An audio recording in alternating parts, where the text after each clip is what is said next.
व्याख्या मुद्रां करसरसिजैः पुस्तकं शङ्खचक्रे बिभ्रद्भिन्नस्फटिकरुचिरे पुण्डरीके निषण्णः अम्लानः श्रीरमृतविशदैरंशुभिप्लावयन्माम् आविर्भूयाद्दनघमहिमा मानसे वागधीशः।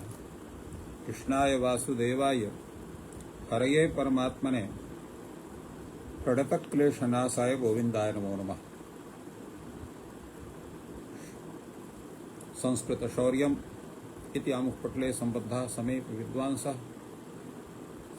समेऽपि जिज्ञासवः छात्राः सहृदयाः सज्जनाः एतस्य संस्कृत शौर्यम् इति आमुखपटलस्य संस्थापकः प्रबन्धकश्च डॉक्टर राजकुमारः समेषां स्वागतं वर्तते तस्मिन् महाभाष्य व्याख्याने। मान्याः साम्प्रतं महाभाष्यस्य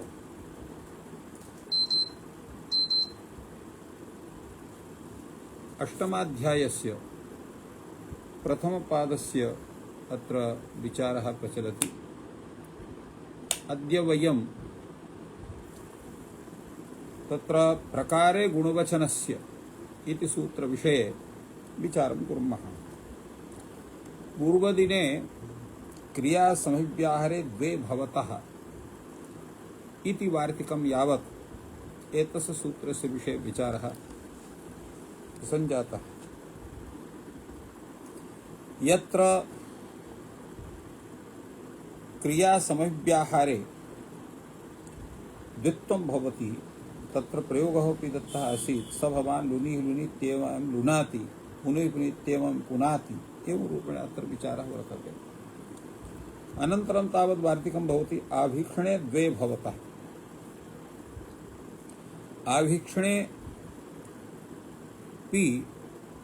द्वित्वं भवति इत्यर्थः। भुक्त्वा भुक्त्वा व्रजति भोजं भोजं व्रजति एवं रूपेण अत्र एतत् उदाहरणं तत्र दत्तं वर्तते महाभाष्यग्रन्थे।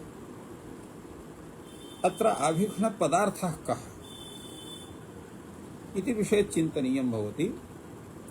तद्विषये स्वीयं चिन्तनं कैयटः प्रस्तौति। ननु आभीक्षणं नित्यता इति नित्यवीप्सयो इति सूत्रेणैव अत्र द्विवचनं भवितव्यम्। किमर्थम् एतेन वार्तिकेन इति शङ्का उत्थापिता कैयटेन। तदा उच्यते नैतदस्ति, एवं नास्ति। नित्यपदार्थः भिन्नः, आभीक्षणपदार्थः भिन्नः। कथमिति? किं नाम आभीक्षणं तर्हि? पुनः पुनः क्रियायाः उत्पत्तिः आभीक्षणम्। आभीक्षणं किमस्ति? पुनः पुनः क्रियायाः उत्पत्तिः। तत् यथा भुक्त्वा भुक्त्वा व्रजति इत्युक्ते सत्यविक्रियाविच्छेदे पुनः भुङ्क्ते पुनः व्रजति इति क्रिया आवृत्तिः अत्र प्रतीयते। यत्र क्रियायाः आवृत्तिर्भवति तत्र क्रिया आवृत्ति उत्पत्तिर्वा तत् आभीक्षणम् उच्यते। तर्हि नित्यत्वं नाम किम्? अत्र कैयटः कथयति नित्यता क्रियायाः अविच्छेदः। क्रियायाः विच्छेदो न भवतु तन्नित्यं कथ्यते। यदा जीवति जीवति अत्र जीवनक्रियायाः विच्छेदो न भवति। तात्पर्यं किमस्ति? जीवति जीवति इत्यस्य जीवत्येव अयम् इति प्रतीयते, न तु आवृत्तिः। तस्य आवृत्तिर्न भवति, जीवति एव इत्येव प्रतीयते। नेषु जीवित्वा म्रियते मृत्वा वा जीवति एव नास्ति। जीवनमेव दीर्घम् अविच्छिन्नं प्रतीयते इति जीवति जीवति इत्यस्य तात्पर्यं वर्तते। अतएव अत्र नित्यता भवति। तत्र प्रश्नः भवति अत्र आभीक्षण विषये अत्र कश्चन विचारः भाष्ये भिन्नः भवति। तद् यः आभीक्षणे वर्तते अत्र नित्यशब्दस्य विषयोपलक्षणार्थम् आभीक्ष्ण्य विषयः यः नित्यशब्दः तस्य ग्रहणमित्यर्थः इत्येव नित्यवीप्सयो इति सूत्रभाष्ये कथितमस्ति। तर्हि अत्र अनेन ज्ञायते यत् नित्य शब्दः अवीक्षण शब्दः उभवौ पर्याय वाचिनो भवतः अनेन तत्र ज्ञातं भवति। अत्र एतद् विषये वृत्तिकारः अपि कथयन्ति यां क्रियां कर्ता प्राधान्येन अनुपरमन् करोति तन्नित्यम्। अनुपरमन् अर्थात उपरमन् नहीं, अनुपरमन् करोति तन्नित्यं भवति। अन्ये तद्विषये कथयन्ति अन्ये त्वाहु भुक्त्वा भुक्त्वा व्रजति इति क्तवाडमुन्तस्य द्विर्वचनं प्राप्नोति तिङन्तस्य च। अर्थात भुक्त्वा भुक्त्वा इति क्त्वान्तस्य णमुनन्तस्य वा द्विर्वचनं भवति तिङन्तस्य भवति। तत्र आभीक्ष्ण्य संशब्देन यो विहितः तदन्तस्य यथा स्यात् तिङन्तस्य मा भूत् इति नियमार्थम् इदं वर्तते। किं तात्पर्यम्? आभीक्ष्ण्य संशब्दनेन शब्दनेन आभीक्ष्ण्यति शब्देन यो विहितः, यो विहितः अर्थात् यत् कार्यविशेषः विहितः तदन्तस्य यथा स्यात् तदन्तस्यैव तत्र अद्वित्वादि कार्यं स्यात् तिङन्तस्य न भवेत् एतदर्थ नियमार्थयितुं सूत्रं वर्तते इति अन्ये कथयन्ति। अन्ये तु प्रत्ययेन आभीक्ष्णस्य द्योतनात् अप्राप्तं द्विवचनं विधीयते। अन्ये किं कथयन्ति? प्रत्ययेन आभीक्ष्णस्य द्योतनात् यत् तत्र आभीक्ष्णार्थे तत्र प्रत्ययः भवति तद्विषये उच्यते। प्रत्ययेन आभीक्ष्णस्य द्योतनात् तत्र न केनापि सूत्रेण द्विवचनं प्राप्तं तत्र द्विवचन विधानाय आभीक्षणे द्वे भवतः इति वार्तिक ग्रन्थः वर्तते इत्येव रूपेण प्रतिपादितवान् कश्चन। अथ क्रियासमव्याहरे द्वे भवतः इति सिद्धे आभीक्षणे द्वे भवतः इति किमर्थम् उच्यते इति प्रश्नः भवति। यदा क्रियासमव्याहारः भवति तो क्रियासमव्याहारस्य तत्र सत्त्वात् तेनैव सिद्धे आभीक्षणे द्वे भवति इत्यस्य किमर्थं कथनं वर्तते? तत्रापि कश्चन विचारः अत्र आयाति। क्रिया समभिव्याहार संशब्देन यो विधीयते तदन्तस्यैव दुर्वचनं न तु सर्वस्य।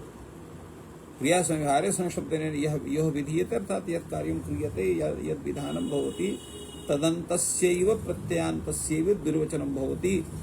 कश्चित् विपर्यस्येत् इति अर्थात् तत्र विपर्ययः स्यात् इति वाक्यद्वयोपन्यासः। आभीक्षणे तत्र द्वित्वं भवति क्रियासंहारे द्वित्वं भवति। अत्र एतद्विषये किञ्चित् चिन्तनं नागेशस्यापि वर्तते। नागेशग्रन्थोऽपि अस्माभिः द्रष्टव्यः। अत्र अन्ये तु इति कथनेन अत्र एवं प्रतीयते यत् कैयटः स्वमतेन न किञ्चित् वक्ति परमतमेव प्रस्तौति। तर्हि परमतं यत् प्रस्तौति तस्मिन् विषये कैयटस्य सम्मतिरस्ति न वा इति अत्र विचारः प्रवर्तते। एतद्विषये तत्र नागेशः कथयति अत्र अरुचिबीजं तु अर्थान्तरेऽपि तयोः विधानेन तयोः क्तवाडमूलयोः अत्र अर्थान्तरेऽपि तयोर्विधानेन केवलयोः तद्योतने सामर्थ्याभावः अर्थात् केवलेन अक्तडमुलन्तत्वेन तत्र कार्यं तथा न कर्तुं शक्यते। आद्यं व्याख्यानमपि तत्र युक्तिसंगेन युक्तं तच्च आभीक्षण इति भाष्यसंकोचे मानभावात्। आभीक्षणे भाष्यसंकोचे तत्र न किमपि प्रमाणं वर्तते। नित्यवीप्सयोरीति इत्येव सिद्धमिति वृत्तिविरोधाच्च तेन वृत्तिग्रन्थस्य विरोधः अपि वर्तते। वृत्तिस्थ नित्यलक्षणमपि चिन्त्यमेव। वृत्तिस्थम अर्थात् वृत्तिग्रन्थे अर्थात् काशिका वृत्तिग्रन्थे यत् नित्यलक्षणं वर्तते तदपि चिन्तनीयं वर्तते अर्थात् प्रामाणिकं नास्ति इत्यर्थः। अप्रधानक्रियाकृतविच्छेदस्य नित्ये आभीक्षणे च अवश्यं सत्त्वम्। अप्रधानक्रियाविच्छेदस्य नित्ये अप्रधानक्रियाविच्छेदस्य नित्ये आभीक्षणे च अवश्यं सत्त्वम्। विच्छेदक अप्रधानक्रिया च भुक्त्वा भुक्ता इत्यादौ उपात्तव्रजनादि रूपैव अत्र भवति। विच्छेदक्रिया प्रधानक्रिया उपस्थित परित्यागे मानाभावात्। अतः अत्र विच्छेदक प्रधान क्रिया च भुक्त्वा भुक्त्वा इत्यादौ उपात्त ब्रजनादि रूपैव अत्र प्रधान क्रिया भवति। उपस्थित परित्यागे न कश्चन प्रमाण न किंचित प्रमाणं वर्तते। एवं अक्त्वा प्रत्यय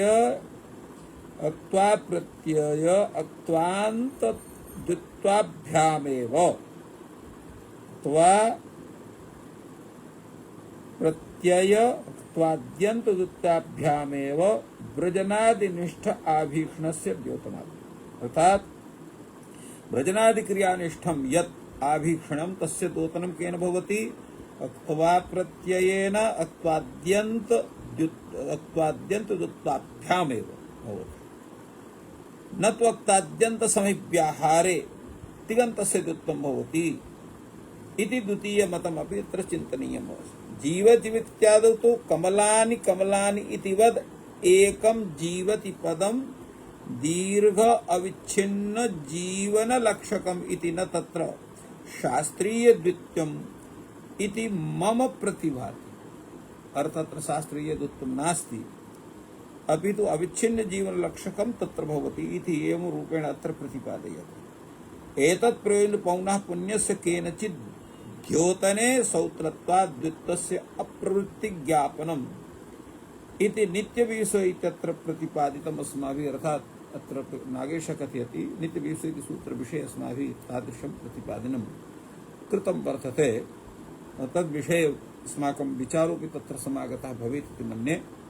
अतः अत्र विषये किञ्चित् अन्यत् न चिन्तनीयम्। एकः विचारः अपरोऽपि वर्तते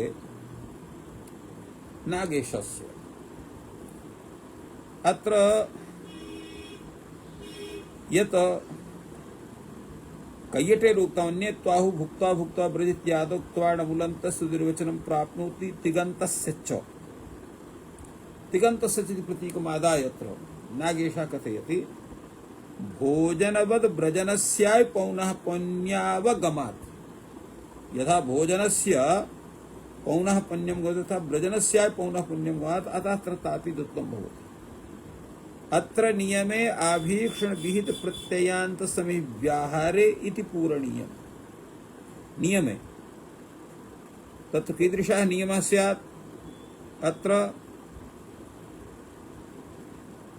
अत्र यां क्रियां कर्ता प्राधान्येन क्षम्यतां तत्र अत्र एवमस्ति। तत्र तावत्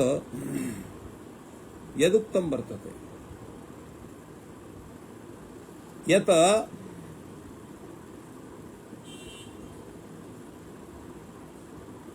अत्र भुक्त्वा भुक्तवृत्त्यादौ त्वाणमुलन्तस्य द्विवचनं प्राप्नोति तिङन्तस्य च।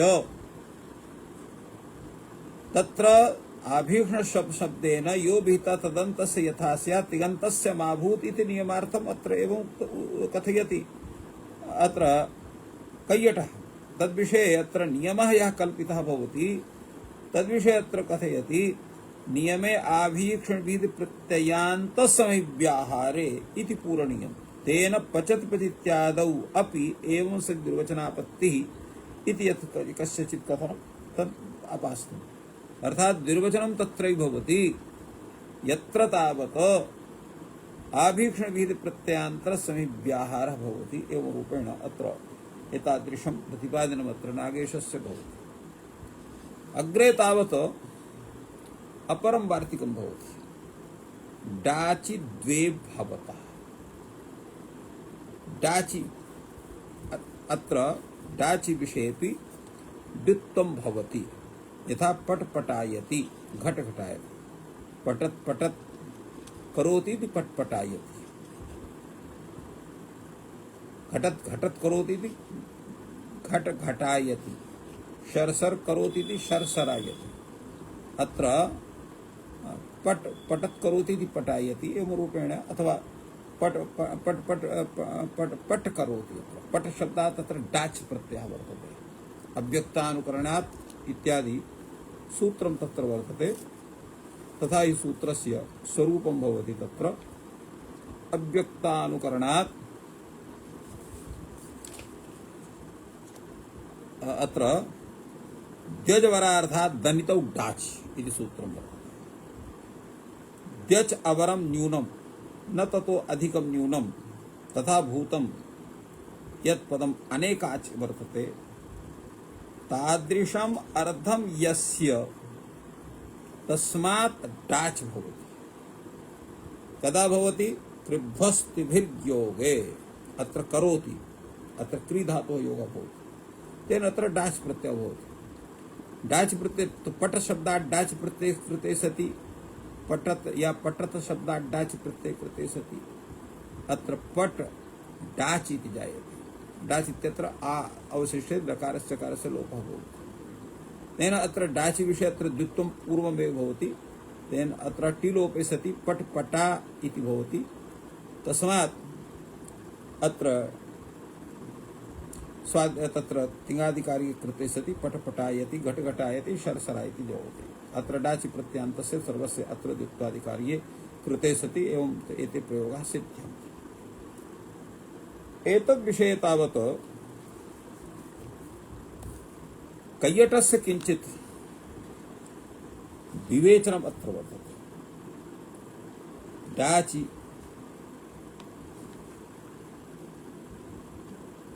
डाचि च द्वे भवतः इति वार्तिकमादाय कैयट एतद् विषये कथयति। डाच् इत्यत्र कीदृशी सप्तमी? परसप्तमी विषय सप्तमी वा इति प्रश्नः जागर्ति। तर्हि विषय सप्तमी यदा भवति तर्हि डाच् प्रत्ययस्य विधानं पूर्वं भवेत् अनन्तरं द्वितीयं स्यात् इति आवश्यकता न भवति। कथमिति? अनुत्पन्ने एव डाचि अकृतटिलोपस्य पटत इत्यादेः तत्र द्वित्वं भवति। ततो अव्यक्तानुकरणस्यात् सूत्रेण तत्र डाच् प्रत्ययः टिलोपे सति पटा इति भवति। ततो नित्यमाम्रेडितं डाच् इति पररूपं भवति। तो एवं रूपेण पटपटायति घटघटायति शरशरायति इत्यादि रूपाणि सिद्ध्यन्ति। केषाञ्चित् कथनम् अत्र भिन्नं वर्तते। केचित् तु पररूप विधानम् अत शब्दस्य डाच् इति परसप्तम्यामपि टिलोपात् प्राग् द्विर्वचनम् इत्यार्थस्य ज्ञापकम् आहुः। केषाञ्चित् पररूप विधानम् अत शब्दस्य भवति अतः डाचि इति परसप्तम्यामपि टिलोपात् प्राग् द्विर्वचनं भवति इति अर्थं ते कुर्वन्ति। इत्यर्थस्य ज्ञापकं तद्भवति किन्तु तत् युक्तिसङ्गतं नास्ति। कथमिति? पतत् इत्यादेः कृतटिलोपस्यापि अत शब्दस्य सम्भवात् तस्मात् डाच् इति विषय सप्तम्येव आश्रयणीय प्रयोग दर्शन वसात् अव्यक्तानुकरणात् डाचि इदं द्विर्वचनं न तु सूत्रांतर विहिते इति द्वितीया करोति इति द्विर्वचनाभावः। अर्थात् अव्यक्तानुकरणात् इस सूत्रेण यत्र डाच् प्रत्ययः वर्तते तस्मिन् डाचि विषयेव इदं द्विर्वचनं भवति।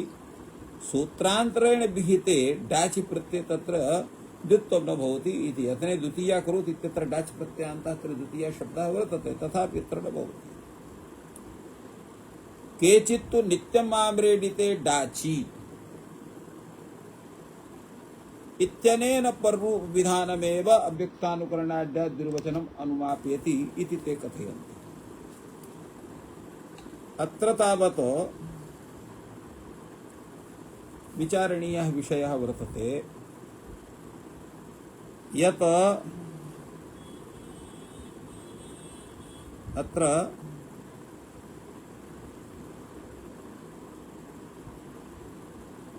नित्य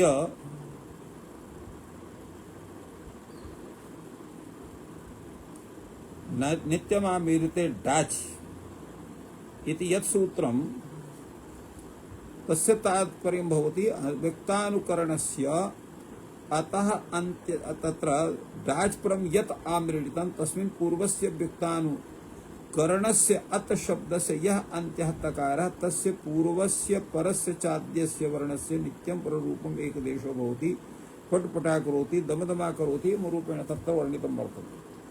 तेन नित्यमाव्रेडितम् इत्यत्रापि पररूप विधानमेव व्यक्तानुकरणात् डाच् द्विर्वचनम् अनुमापयति। अर्थात् यत्र डाच् प्रत्ययः तत्र नित्यमाव्रेडित इति सूत्रेणैव अत्र पररूपादिकार्यं प्रवर्तते इत्यर्थः। तदपि तत्र द्विर्वचनम् अनुमापयति। यदा तु पररूपम् अकारान्तानुकरणात् करणात् वा इति प्रत्याख्यायते तदा द्विर्वचनं तु वक्तव्यमेव। बहुलग्रहणम् अत्र अन्ये अधीयते। तेन द्वितीया करोति इत्यादि द्विर्वचनाभावः डाचिति परसप्तम्यापि नित्यादपि टिलोपात् पूर्वं द्विर्वचनं सिद्ध्यति। एवं प्रकारेण अत्र कैयटः अत्र व्याख्याति। एतद्विषये किंचित पृथक्तया आधिक्येन विचरणं नागेशस्य नास्ति। विषय सप्तमी इति विषये एव केवलं वक्ति परसप्तम्यां तु डाच् द्विर्वचनस्य शब्दान्तर प्राप्त नित्यत्वेन नित्यत्वाट्टिलेपे पटपटा इत्यस्य असिद्धि अन्योन्याश्रयश्च डाच् द्वित्वं द्वित्वे देवजरार्थत्वं सति तस्मिन् डाच् इत्येव रूपेण अन्योन्याश्रय दोषस्य प्रसंगस्य सत्त्वात् डाच् विषये सप्तमी स्वीकारे अत्र अधिकं तत्र तर्कसंगतं वर्तते इत्येव रूपेण प्रतिपादयति नागेशो। अग्रे तावत् अपरं वार्तिकं भवति। पूर्वप्रथमयोरर्थातिशय विवक्षायां द्वे भवतः। पूर्व प्रथम शब्द, पूर्व शब्दात् प्रथम शब्द, अनयोः तत्र अर्थातिशय विवक्षायाम्, अर्थातिशयस्य यदा विवक्षा भवति तदा द्वित्वं भवति। पूर्व प्रथमयोः अर्थातिशय विवक्षायां द्वे द्वित्वं भवति वक्तव्यं। पूर्वं पश्यन्ति यत्र अर्थातिशय विवक्षा पूर्व शब्दस्य द्वित्वं, प्रथमं पश्यन्ति यत्र प्रथम शब्दस्य द्वित्वं भवति। डतर डतमयोः संप्रधारणायां स्त्री निगद भावे द्वे भवतः इति अपरं वार्तिकं वर्तते। डतर डतमयोः तत्र डतर इति डतम् इति च प्रत्ययो भवतः। प्रत्यय ग्रहणे तदादि तदन्तस्य ग्रहणे इति कृत्वा डतर प्रत्ययान्तस्य डतम प्रत्ययान्तस्य ग्रहणं भवति। संप्रधारणायां सम संप्रधारणायाम् इत्यस्य किं तात्पर्यं भवति? अत्र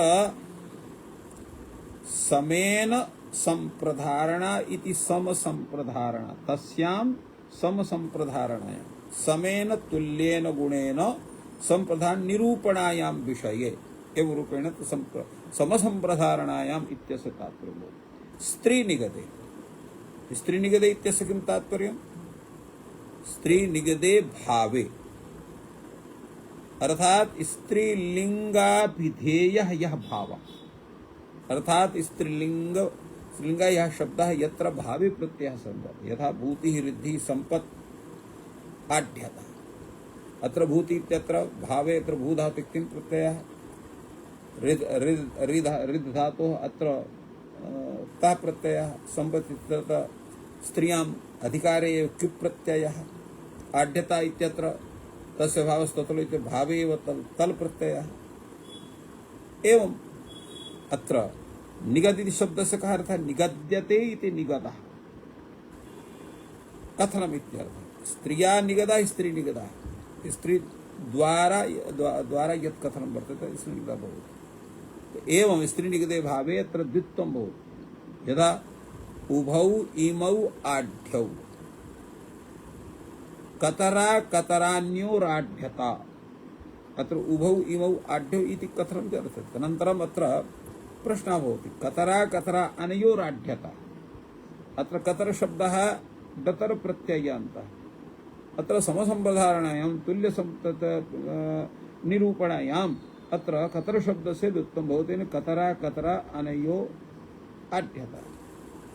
सर्वे इमे आढ्याः इति प्रश्ने कतमा कतमा एषाम् आढ्यता एवं रूपेण अत्र कथम शब्दः डतम प्रत्ययान्तः अत्रापि द्वित्वं भवति अनेन वार्तिकेन। कर्मव्यतिहारे सर्वनाम्नो द्वे भवता समासवच्च बहुलम यदा न समासवत् प्रथमैकवचनं तदा पूर्वपदस्य इति लंबायमानं वार्तिकं वर्तते। अर्थात कर्मव्यतिहारे सर्वनाम संज्ञकस्य शब्दस्य यः प्रयोगः तत्र द्वित्वं भवति। समासवच्च समासवत् कार्यं भवति बाहुल्यकात्। यदा न समासवत् तदा प्रथमैकवचनं तदा पूर्वपदस्य। अत्र एतस्य व्याख्यानं कुर्वन् अत्र भाष्यकारः कथयति कर्मव्यतिहारे सर्वनाम्नो द्वे भवतः इति वक्तव्यम्। बाहुल्यकात् समासवच्च। यदा न समासवत् कार्यं तदा प्रथमा एकवचनं भवति तदा पूर्वपदस्य। यदा अन्योन्यम इमे ब्राह्मणाः भोजयन्ति, तो अन्योन्यम इमे ब्राह्मणाः भोजयन्ति अत्र तावत्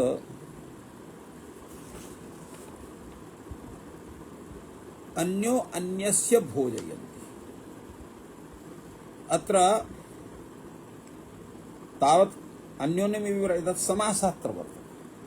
तो समासवच्च कार्यं बाहुल्यकात् भवति। यदा न समासवत् तथा प्रथमैकवचनं वचनं तदा पूर्वपदस्य प्रथमैकवचनं भवति। तो अन्यः अन्यस्य, तो अन्यस्य तावत् इतरत्र षष्ठी भवति। अन्योन्यमेव ब्राह्मणाः भोजयन्ति, अन्यः अन्यस्य भोजयन्ति इति भवति। इतरेतरं भोजयन्ति, इतरे इतरस्य भोजयन्ति इति तात्पर्यं तस्य भवति। अग्रे तावत् एतद्विषये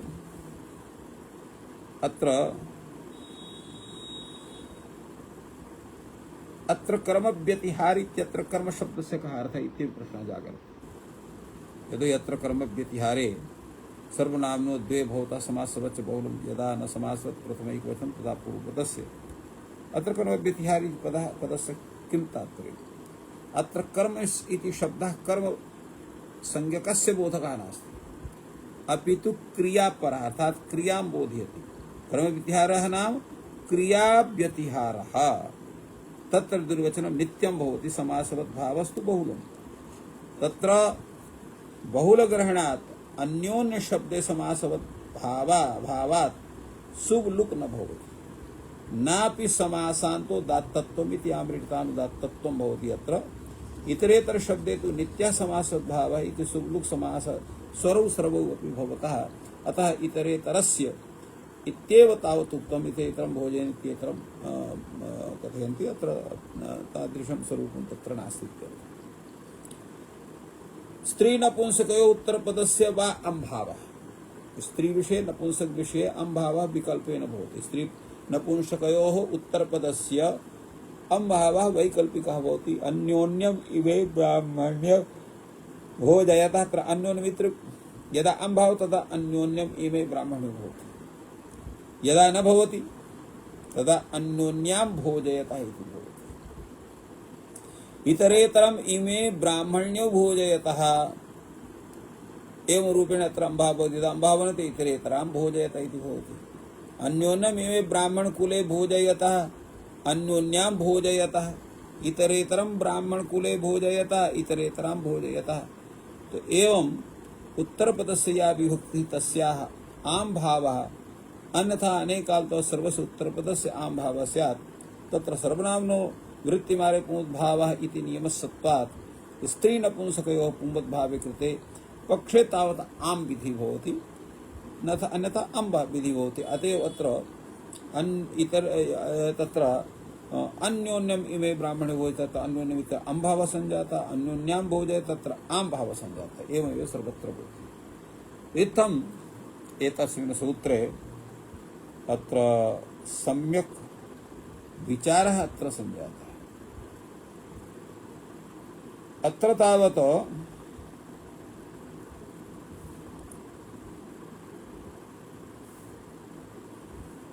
नागेशः अत्र यह भाष्य कैयट ग्रंथः सर्वनाम वृत्तिमात्रे पुंवाति नपुंसको बुद्भावे कृते पक्षे आम विधि इति इति नपुंसकयोः इति प्रतीकमादाय यत्र नागेशः वदति सर्वनामनो वृत्तिमात्र इत्यस्ते स्त्रिया इति प्रकरणात् बहिः पाठेन नपुंसकेऽपि एतस्य प्रवृत्तिर्भवति तत्र नपुंसके पुंवत्व प्रवृत्तेः फलमत्र चिन्तनीयं भवति। पुंवत्व तु पूर्वखण्डे एव इति पूर्वं कथितमासीत्। इदमपि इतरेतर शब्दविषयम् अन्योन्ये समासवद्भावेन वृत्तित्वा अभावात् तस्मात् दलद्वये टाभावः क्लीवे चादृ विरह समोह समासे सोरलुक्चेति सिद्धं बाहुलकात् त्रयम् इति अत्र वार्तिकं वर्तते, श्लोकवार्तिकं। तस्य तात्पर्यं किं भवति? दलद्वये यत्र द्वितीयं कार्यं वर्तते टाबभावः तत्र टाब् न भवति। एवं क्लीवे च अदृढविधि विरहः समोह अदृढविधि सोऽपि न भवति। समासे सोह अलुक् समास विषये तत्र सोह अलुक् चेति सिद्धम् इति बाहुलकात् त्रयं सिद्धं भवति। अत्रैव इतरेतरम् इत्यादौ अदृदेशस्य अभावः भवति। अन्योन्य संश्रयत्वेत्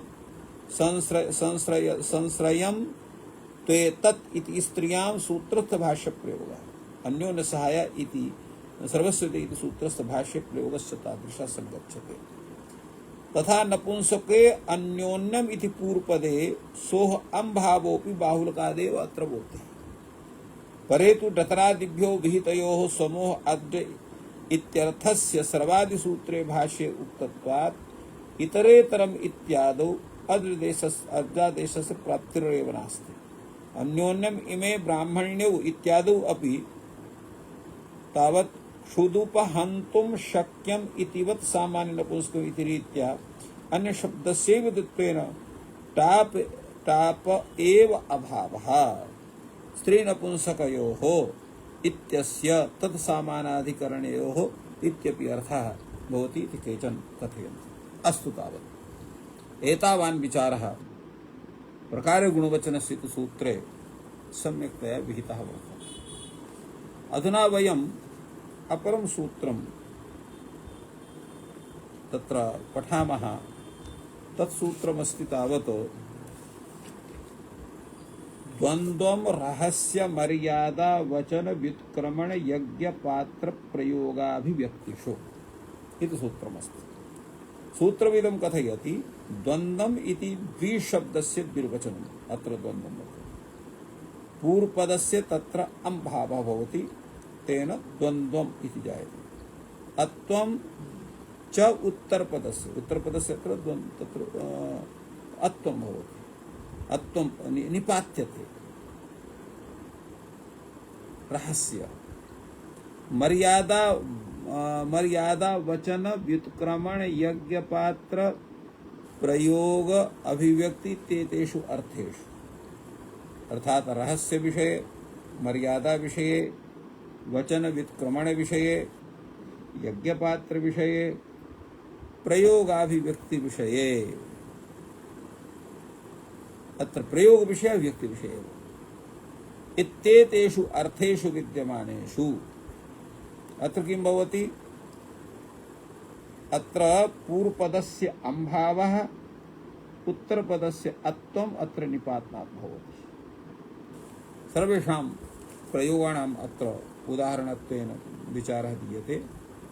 तत्र रहस्यं द्वन्द्वशब्दवाच्यम् इतरे विषयभूतः द्वन्द्वं मन्त्रयन्ते एव रूपेण अत्र प्रयोगः भवति। मर्यादावचने मर्यादा स्थितित्यनुक्रमः, मर्यादा का यह स्थिति तस्य अनतिक्रमः मर्यादा भवति। आचतुरं होमे पशवो द्वन्द्वं मिथुनायन्ते। आचतुरम् अर्थात चतुरं यावत् होमे पशवः द्वन्द्वं मिथुनायन्ते एवं प्रयोगः अत्र वर्तते। माता पुत्रेण मिथुनं गच्छति, पौत्रेण तत्पुत्रेणापि इति मर्यादार्थः। व्युत्क्रमणे द्वन्द्वं व्युत्क्रान्ता। व्युत्क्रमण इति शब्दस्य कः अर्थः? व्युत्क्रमणं भेदः, पृथक् अवस्थानमेव व्युत्क्रमणं कथ्यते। द्विवर्ग संबंधेन पृथक् अवस्थिताः द्वन्द्वं व्युत्क्रान्ताः इत्युच्यन्ते। यज्ञपात्र प्रयोगे द्वन्द्वं न्यञ्च यज्ञपात्राणि प्रयुनक्ति एवं रूपेण अत्रापि तावत् कार्यं भवति इत्यर्थः। अभिव्यक्तौ द्वन्द्वं नारद पर्वतौ अत्र द्वन्द्वः भवति। द्वन्द्वं संकर्षण वासुदेव अत्रापि द्वन्द्व समासस्य उदाहरणं। द्वावि अव्यक्तौ साहचर्य एवं विचारः वर्तते। अत्र अन्यत्रापि द्वन्द्वम् इत्येतत् दृश्यते तदर्थं योग विभागः कर्तव्यः।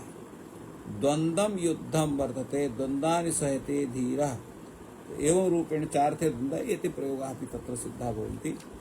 इत्थम् एतस्य सूत्रस्य विषये काशिकाकारेण अत्र सम्यक्तया प्रतिपादितं भवति। अत्रत्यं भाष्यग्रन्थं वयं पश्यामः। द्वन्द्वं रहस्य मर्यादा वचनवित् प्रमाण यज्ञपात्र प्रयोगाः प्रयोगाभिव्यक्तिषु एतत् सूत्र विषये कथं विचारयति भाष्यकारः। भाष्यकारः कथयति अत्यंत सहचरिते लोक विज्ञाते द्वन्द्वम् इति संख्यानम्। अत्यंत सहचरिते लोक विज्ञाते लोके प्रसिद्धे अत्यंत सहचरिते द्वयोः शब्दयोः अत्र द्वन्द्वम् इति संख्यानं कृतं द्वन्द्वसमासः तत्र भवति इत्यर्थः। द्वन्द्वं स्कन्दविशाखे द्वन्द्व इत्यस्य स्कन्दविशाखा स्कन्दश्च विशाखा च इति स्कन्दविशाखा द्वन्द्वं नारदपर्वत इति वर्तते। अत्यंत सहचरितः इति किमर्थम्? अत्यंत सहचरितः द्वौ युधिष्ठिरार्जुनौ अत्र अत्यंत सहचरितः नास्ति एव तथा। लोकविज्ञात इति किमर्थं? लोकविज्ञातः सः अर्थः भवेत्। द्वौ देवदत्ते यज्ञदत्तौ एतौ लोके विख्यातौ तथा नास्ति इति कृत्वा अत्र न भवति। अथ द्वन्द्वम् इति किं निपात्यते? द्वन्द्व इति संज्ञा भवति द्वन्द्वसमासे कृते। तर्हि निपातनात् तत्र किं भवति? यदि द्वन्द्वमिति पूर्वपदस्य च अं भावः उत्तरपदस्य च अत्वं नपुंसकत्वं च एतद् निष्पाद्यते। तेन द्वन्द्वमिति पूर्वपदस्य च अं भावः भवति अं भावः निपात्यते उत्तरपदस्य अत्वं नपुंसकत्वं च निपात्यते। तदेव तस्य कथनस्य आवश्यकता नास्ति। उक्तं वा किमुक्तं? लिंगं विशेषं लोकाश्रयात् लिंगस्य तत्र नपुंसकत्वम् अनिपात्यं वर्तते तस्य तादृशग्रहणं भवति। एतद्विषये अत्र युधिष्ठिरार्जुनौ इति प्रयोगः यः दत्ता लोकविज्ञानात् अभिव्यक्तौ एतौ न तु अत्यन्त सहचरितौ। अभिव्यक्तौ वर्तेते किन्तु अत्यन्त सहचरितौ न भवतः अतः अत्र न भवति कार्यम्। एवम् अत्र तादृशः विचारः अत्र समागतः। अत्र विरम्यते। सर्वेभ्यो नमः। जयतु संस्कृतं जयतु भारतम्।